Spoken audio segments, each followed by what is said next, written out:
আপনি কি জানেন প্রতিদিন নিয়মিত ভোরে ওঠা অর্থাৎ ফজর নামাজ আদায় করা শুধু স্বাস্থ্যকরই নয়, বরং এটি বরকতপূর্ণ একটি সুন্নাহ। মহান আল্লাহ তাআলা কুরআনের মধ্যে বলেন, আর ফজরের কুরআন নিশ্চয়ই সাক্ষী স্বরূপ। রাসূলুল্লাহ সাল্লাল্লাহু আলাইহি ওয়াসাল্লাম আল্লাহর কাছে দোয়া করতেন, হে আল্লাহ, আপনি আমার উম্মতের সকালকে বরকতপূর্ণ করে দিন। সুবহানাল্লাহ। আর হ্যাঁ প্রিয় ভাই, প্রতিদিন যারা এই বরকতপূর্ণ সময়ে ঘুমিয়ে থাকেন তাদের জন্য দুঃসংবাদ হলো, রাসূল সাল্লাল্লাহু আলাইহি ওয়াসাল্লাম বলেছেন, উক্ত ব্যক্তি যিনি ফজরের সময় ঘুমিয়ে থাকেন তার ঘাড়ে শয়তান 3টি গিঁট বেঁধে দেয়। অর্থাৎ তিনি যখন ঘুম থেকে ওঠেন, আল্লাহর নাম নেয়, তখন তার একটি গিঁট খুলে দেওয়া হয়। এরপর তিনি যখন ফজরের নামাজের জন্য অজু করতে গেলেন, তখন আরেকটি গিঁট খুলে দেওয়া হয়।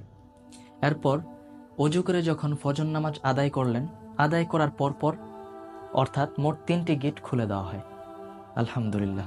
প্রিয় ভাই, চলুন কাল নয় আজ থেকেই প্রতিজ্ঞাবদ্ধ হই, ফজরের নামাজের মাধ্যমে